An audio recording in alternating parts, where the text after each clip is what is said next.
মাসটা ছিল জানুয়ারি। চার বন্ধু সাদ, জুনায়েদ, সামির ও কবির ভ্রমণে বের হয়। প্রথমে তারা যায় আহসান মঞ্জিল।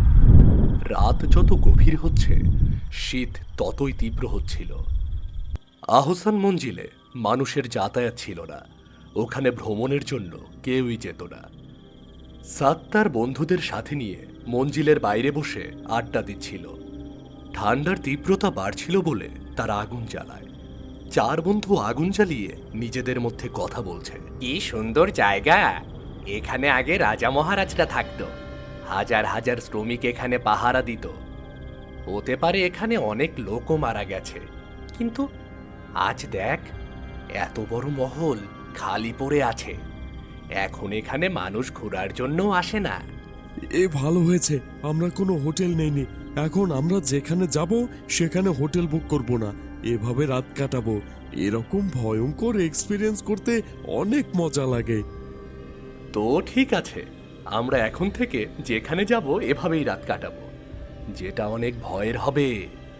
আর ভয়ের পরিবেশ তৈরি করার জন্য সবাইকে ভয়ের গল্প বলতে হবে। কিন্তু এসব কাহিনী বানানো হলে চলবে না, কিন্তু সত্যি সত্যি নিজের সাথে হয়েছে এমন ঘটনা বলতে হবে। সাদ, ঠিক আছে, যেহেতু প্ল্যানটা তুই করেছিস, তাহলে প্রথম কাহিনী তুই বলবি। এরপর আমরা ডিসাইড করব পরের কাহিনীটা কে বলবে। ঠিক আছে, আমি তাহলে জুনায়েদের গল্পটা বলি। জুনায়েদ, তোর মনে আছে তোর সাথে যে ইনসিডেন্টসটা হয়েছিল? আমি সেই কাহিনীটা বলতে চাচ্ছি। ভাই, ওই কাহিনী যখন মনে পড়ে আমার লোম দাঁড়িয়ে যায়। এই ঠিক আছে, বল, মজাই লাগবে। ঠিক আছে, তাহলে কাহিনীটা শুরু করা যাক। রাত 1টা বাজে। হাইওয়েতে স্কুটিতে করে কোথাও যাচ্ছিলাম আমরা। রাস্তায় অনেক দূর পর্যন্ত কাউকেই দেখা যাচ্ছিল না। চারদিকে শুধু নিস্তব্ধতা ছিল। বাতাসের ভয়ঙ্কর আওয়াজ আমার কানে বাজছিল। আমি স্কুটি চালিয়ে যাচ্ছিলাম। জানি না জুনায়েদ কি অবস্থায় আছে। অনেকক্ষণ হয়ে গেল বিরিয়ানি আনতে গেছে। মাঝরাত হয়ে গেছে, তবুও ফিরে আসলো না। আমি স্কুটির স্পিড বাড়িয়ে দিলাম। তখন একটা বয়স্ক লোক সামনে এসে পড়ল। আমি হঠাৎ ব্রেক করি। আঙ্কেলের চেহারাটা অনেক ভয়ঙ্কর লাগছিল। আমি চিৎকার করে তাকে বলি, আরে আঙ্কেল, পুরো রাস্তাটা ফাঁকা পড়ে আছে। আমার গাড়ির সামনে আসতে হলো আপনাকে। যদি আপনি ব্যথা পেতেন। উনি কি যেন বলছিলেন, কিন্তু ওনার কথা আমি বুঝতে পারলাম না। ব্যথা তো অনেক আগেই পেয়েছি বাবা। এভাবে চললে তো ব্যথা পাবেনি। এখন আর আমার ব্যথা লাগবে না। যদি আমার ওপর দিয়ে গাড়িও চলে যায়, আমার ব্যথা লাগবে না। আমি আঙ্কেলের কথা শুনে অবাক হয়ে যাই। অবাক তো আমারও লাগছে। তারপর শোন না, আমি আঙ্কেলকে বলি, এটা কি বলছেন আপনি? হঠাৎ বৃষ্টি শুরু হয়। আকাশ ঘন কালো অন্ধকার হয়ে যায়। আকাশ তো পরিষ্কারই ছিল। তখনই আঙ্কেল এমন কিছু কথা বলে। আমি বিশ্বাস করব কি করব না সেটা বুঝতে পারছিলাম না। আসমান তো এখনো পরিষ্কারই আছে বাবা, ওপরে দেখো। আমি ওপরে দেখি আকাশ পরিষ্কারই ছিল।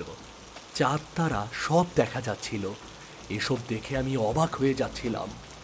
তখনই আমি আঙ্কেলকে বলছিলাম, আঙ্কেল, এগুলো কিভাবে হচ্ছে? আমি তো কিছুই বুঝতে পারছি না। চলো, সামনে আমার ঘর আছে, ওখানে গিয়ে সব বলছি তোমায়, চলো। না আঙ্কেল, আমার বন্ধু এই রাস্তা দিয়ে দিনের বেলায় কোথাও গিয়েছে, এখনো ফেরত আসেনি। আমাকে তাকে খুঁজতে হবে। আমি জানি তোমার বন্ধু কোথায় আছে। আসো আসো, আমার সাথে আসো। আঙ্কেলের এই কথা শুনে আবার অবাক হয়ে যাই। আমি বুঝতে পারছিলাম না, আঙ্কেল আমাদের অপরিচিত, উনি কিভাবে জুনায়েদকে চেনে? যাই হোক, ওনার পেছন পেছন আঙ্কেলের ঘর অবধি পৌঁছাই। আঙ্কেল ভেতর থেকে হ্যারিকেন নিয়ে আসে। আমি বসে পড়লাম। আঙ্কেলও আমার সামনে বসে পড়ল। আমি তাকে বলি, এসব কি? কোথায় আমার বন্ধু? আজ থেকে 3 দিন আগে এই রোডে এক ভয়ানক অ্যাক্সিডেন্ট হয়েছিল। হ্যাঁ আঙ্কেল, আমি শুনেছিলাম এখানে 2জন লোকও মারা গিয়েছিল। তুমি ঠিকই শুনেছ। ওই দুজন বাবা ছেলে ছিল। ছেলের আত্মা এখন ওই জায়গায় ঘুরে বেড়াচ্ছে। কি কি কি হ্যাঁ, আর ওই আত্মা খারাপ আত্মার খপ্পরে পড়ে ভয়ঙ্কর হয়ে যায়। আর ওই রাস্তায় যারা যারা যায় তাদেরও মেরে ফেলে। আঙ্কেলের কথা শুনে আমার অনেক ভয় করছিল। তার মানে ওই আত্মা আমার বন্ধুকেও? না না না, এখন নয়। এখনো তোমার বন্ধু ওর কবজায়। মারেনি, এখনো মারেনি। কি কি কি কি আমার বন্ধু তো অনেক ভীতু। ও তো ভয়ে মরেই যাবে। প্লিজ কিছু একটা করুন না।